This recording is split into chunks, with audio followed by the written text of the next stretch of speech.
नमस्कार, capital TV देख रहे हैं आप। मैं हूं आपके साथ पूजा। एक बार फिर पाकिस्तान ने साबित कर दिया है कि वो ना कभी सुधरा है और ना कभी सुधरेगा।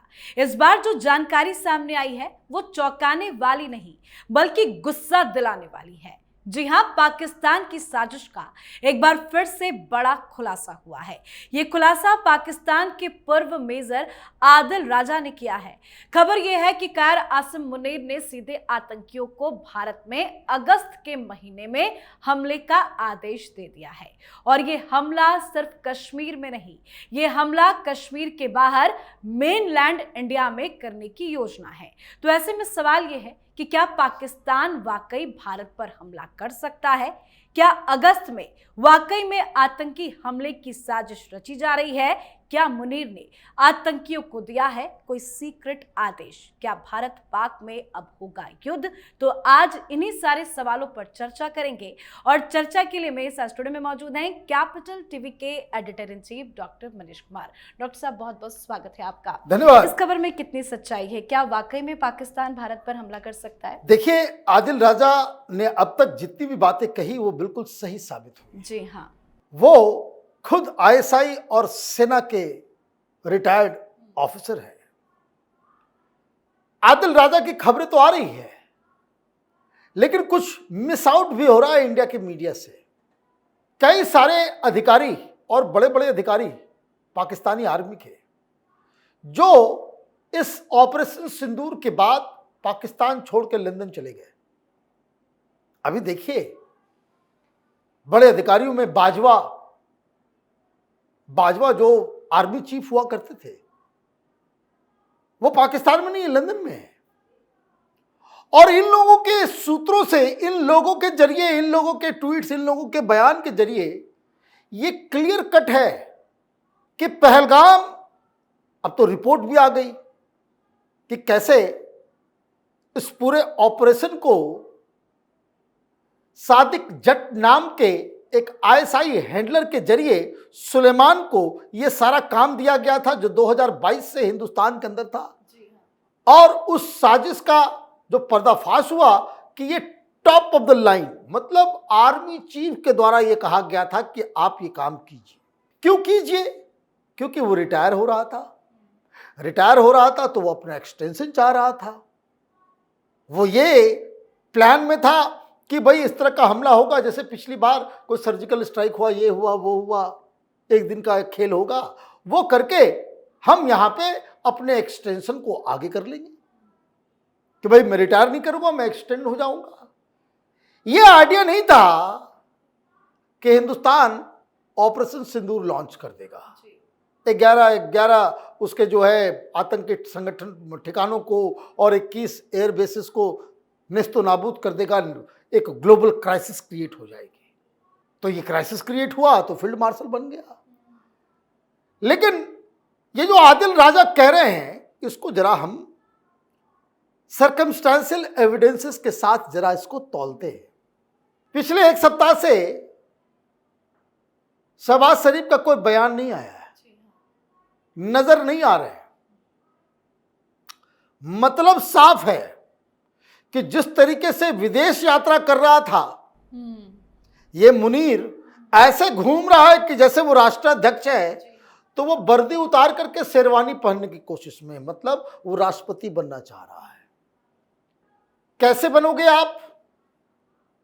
You need another crisis, you another small level war with India. जी।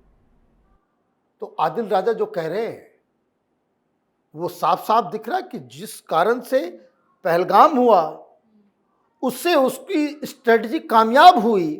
अब वो राष्ट्रपति बनना चाहता है तो वो ये काम करेगा, और ये आदेश दिया है कि भाई आप जो है मेनलैंड में करें। अब मेनलैंड में करेंगे तो क्या करेंगे, कहां करेंगे, कैसे करेंगे? अब मैं आपको एक बात बताता हूं। अभी एक दिन पहले गूगल कीजिएगा, आपको मिल जाएगा, और खास करके अंग्रेजी अखबारों के वेबसाइट्स के ऊपर।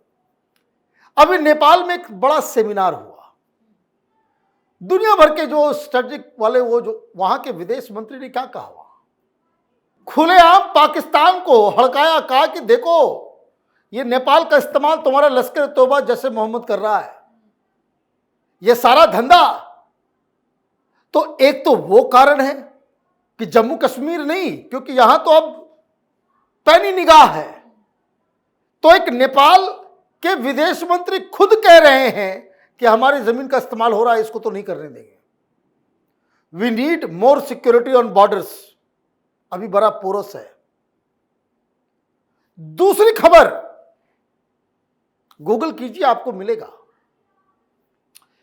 कि एक सप्ताह पहले 3 ब्रिगेडियर पाकिस्तान आर्मी के वो ढाका में गए।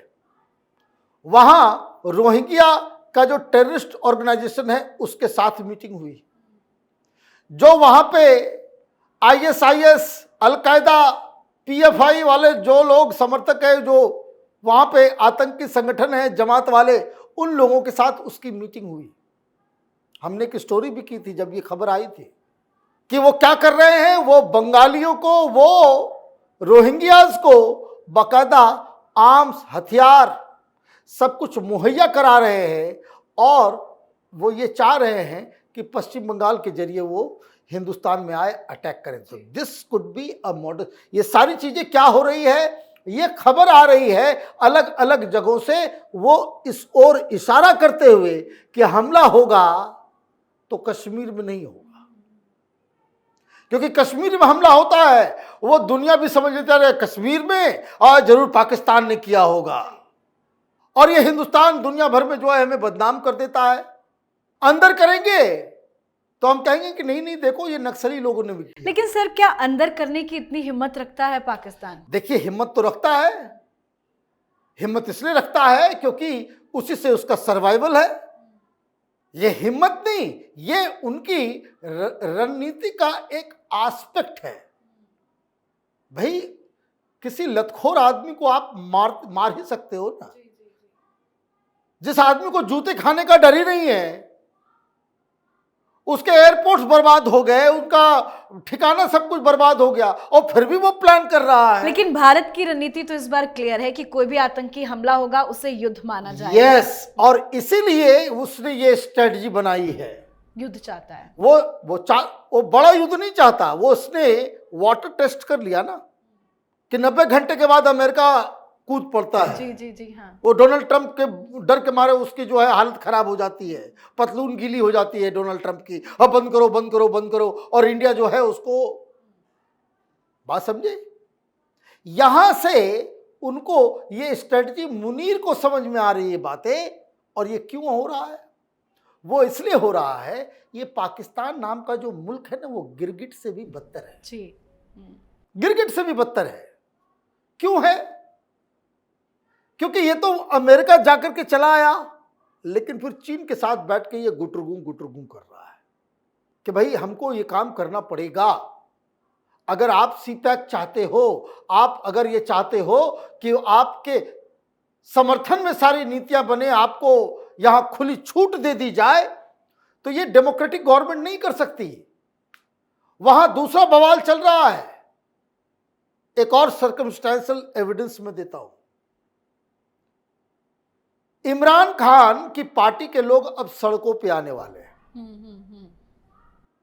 वो अलग तरीके का बवाल वहां पे शुरू हो रहा है, और उसको कल आउट करने के लिए, उसको रोकने के लिए हिंदुस्तान से युद्ध इसकी जरूरत है। नहीं तो लोग घुस जाएंगे। इसलिए देखिए, ये शरीफ खानदान का कोई आदमी अभी सामने नहीं आ रहा है। चौथी सबसे बड़ी चीज, एक वहां का बहुत बड़ा थिंक टैंक है पीसीआई, पाकिस्तान चाइना इंस्टीट्यूट। इन्होंने, और ये जो है इनका कोलैबोरेशन है किसके साथ? Chinese academy of social science. वो चीन की सरकार के साथ, ये यहाँ पे एक सांसद है सेनेटर मुसाहिद हुसैन सईद, 2009 में बनाया गया था। उसके बाद से ये थिंक टैंक ही जो है मेन आइडिया और सारी चीज़ें जो वो करता रहता है, जिस वजह से सीपैक वगैरह के ऊपर जो है साइन वगैरह हुआ। जैसे हिंदुस्तान में लेफ्ट लिबरल कबाल है ना, जो चीन के साथ दोस्ती करवाता है, उसी तरीके का एक थिंक टैंक है ये। इसने एक पेपर निकाला है 16 आवर्स दैट रीसेप्ड साउथ एशिया, ये चाइना के साथ मिल करके। और आप देखिए कि क्या इसमें लिखा गया है। और ये पेपर डोनाल्ड ट्रंप के पास तक पहुंचा जरूर होगा, पेंटागन के पास भी पहुंचा होगा, जिसमें 5 पॉइंट्स में इन लोगों ने बताया है कि कैसे ये जो युद्ध हुआ उसमें अमेरिका एक्सपोज हो गया। अमेरिका को कोई लेना देना नहीं, अमेरिका एक्सपोज हो गया, उसकी ग्लोबल स्टैंडिंग जो है वो खत्म हो गई। वो चीन के टेक्नोलॉजी, चीन के हथियार से वो अमेरिका डर गया। पूरी दुनिया में उसकी टेक्नोलॉजी की थू-थू हो रही है। भाई F-16 चलाते हो तुम अमेरिका के, अमेरिका का तो हम वेपन भी इस्तेमाल नहीं करते।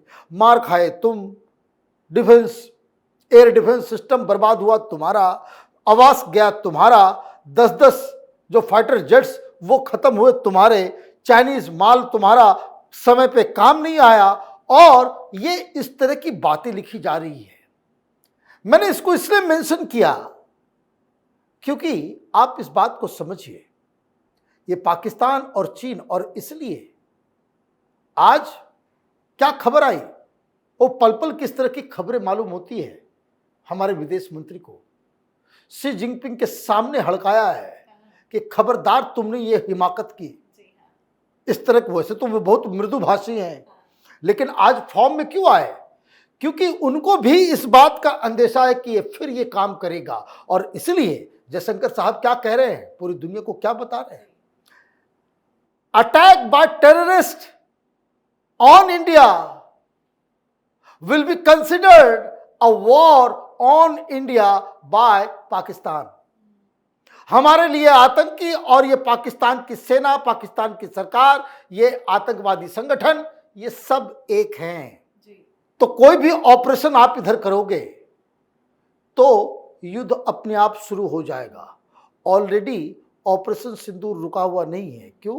क्योंकि हिंदुस्तान के जो लोग इस तरह की स्ट्रेटजी बनाते हैं वो पाकिस्तानियों से बड़े ज़्यादा अक्लमंद हैं। उनको मालूम था कि ये जो एक्सपेरिमेंट मुनीर ने किया है इसका पार्ट 2 भी आएगा। और जो जानकारी आ रही है कि they are targeting a date near 15 August, 15 अगस्त के आसपास जो है वो इस तरह की हिमाकत करने की कोशिश करेंगे। हम लोग उसको रोकने में तो कामयाब हो ही जाएंगे, लेकिन फिर 15 अगस्त को पहले 14 अगस्त को पाकिस्तान भी आज़ादी का दिन मनाता है। उस दिन ऐसा ना हो कि पूरे पाकिस्तान को पूरी तरीके से आज़ाद ही कर दिया जाए। बिल्कुल सर, बहुत बहुत धन्यवाद सर समझाने के लिए। धन्यवाद। तो पाकिस्तान की एक और घिनौनी साजिश सामने आ गई है, लेकिन भारत डरने वाला नहीं है। हम शांति प्रिय हैं लेकिन कमजोर नहीं है। भारत पहले ही पाकिस्तान को संदेश दे चुका है कि कोई भी आतंकी हमला अब युद्ध माना जाएगा। अगर किसी ने हमारी धरती की ओर आंख उठाकर भी देखा तो उसकी आंख हमेशा के लिए बंद कर दी जाएगी। और पाकिस्तान की एक छोटी सी भी गलती इस बार भारी पड़ने वाली है। तो आपकी क्या कुछ राय है, कमेंट करके लिखिएगा। देखते रहिए कैपिटल टीवी। नमस्कार।